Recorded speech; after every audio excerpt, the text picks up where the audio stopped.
Kabit bisa menjelaskan terkait dengan aksi pangan murah di hari ini. Jadi aksi pangan murah hari ini merupakan rangkaian dari kebijakan pemerintah Kota Tual melalui dana insentif daerah. Dana insentif daerah ini adalah reward penghargaan pemerintah terhadap Kota Tual yang tahun 2022 berhasil menurunkan angka inflasi. Sehingga dengan kebijakan ini kita buat dengan subsidi 30%.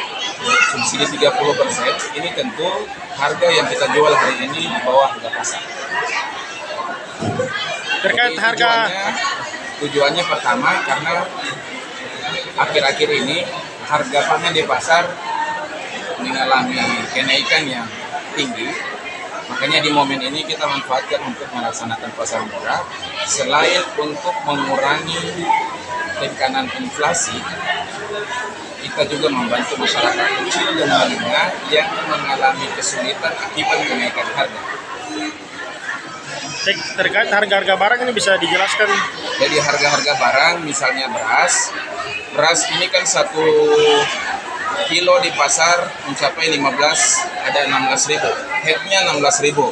Nah, kita ambil dari beras produksi Bulog, kemudian kita jual dengan subsidi 30%, yang tersedia 1 kilo 11.000.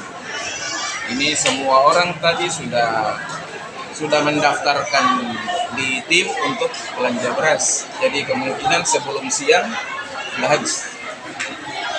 Untuk harga bawang dan yang lainnya, Harga bawang dalam penjualan ini memang ada beberapa komoditi yang kita fokuskan pada komoditi lokal.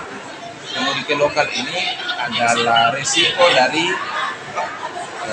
program pekarangan komoditi lokal antara lain bawang merah, bawang putih impor, cabai rawit, cabai keriting, kemudian sayur dan bal, makanan lokal.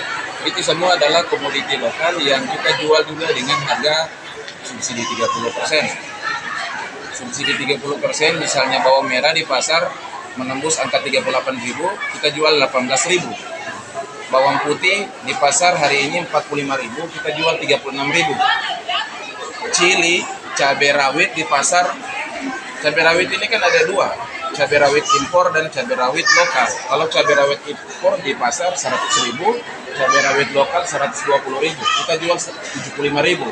Cabai keriting 87.000. Kemudian ada tepung terigu kita jual 9.000, di pasar 13.000. Telur di pasar 60.000, kita jual 40.000. Selain yang disebut tadi itu ada Daging ayam di pasar yang paling kecil 55.000, ada sampai 75.000. Nah, kita beli yang paling besar 75.000 dan kita jual 45.000. Jadi semua aneka penjualan yang kita hadirkan hari ini memastikan harga yang jauh di bawah. Tadi sudah kita jual, penjualan pertama dilakukan oleh Pak Wali Kota, lanjut Forkopimda, Pak Dandim, Pak Danranal, dan Ramut, Pak Kajari.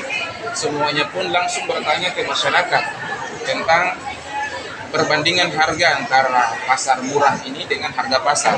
Semua masyarakat tadi secara spontan sampaikan bahwa kita semua kejar-kejaran untuk belanja di sini karena harga di sini jauh lebih murah. Nah, itu spontan tadi kita sama-sama dengar pada saat komoditi dijual oleh Pak Wali Kota, Pak Dandim, Pak Kajari, dan Forkopimda lainnya. ya jadi harapan Pak Kabit ke depan terkait dengan pangan murah ini. Harapannya ke depan dengan penjualan ini kita menekan angka inflasi Kota Tual, kita menekan, kemudian kita membantu stabilitas pasokan dan harga karena hari ini masyarakat Kota Tual bergantung pada kebutuhan yang sifatnya impor, kapal muat. Ketika kapal muat masuk, harganya turun, kapal muat keluar, harganya tinggi. Makanya alternatif yang kita siapkan adalah produksi pangan lokal dan itu yang kita jual. Supaya kita tidak menciptakan ketergantungan kepada masyarakat untuk menunggu kapal. Untuk makan saja harus menunggu kapal. Nah, itu adalah tujuan kita. untuk makan saja menunggu kapal. Makanya ada 6 komoditi dari 12 kita hadirkan dari produksi tanaman sendiri. Embal juga, embal kita punya kelompok. Kelompok itu diperdayakan, nanam embal, habis itu kita jual di sini. Nah, selain memastikan harga yang murah, dia juga menjamin dari aspek nutrisi dan layak makan, layak konsumsi, dan ini juga akan berdampak ke penurunan angka gizi buruk dan stunting. Jadi selain masuk pada area harga yang murah, ini juga masuk pada area kesehatan. Karena ketika produksi lokal yang kita jual, maka ada faktor nutrisi, ada faktor kesehatan, dan faktor layak konsumsi. Itu upaya untuk menurunkan stunting. Kira-kira begitu.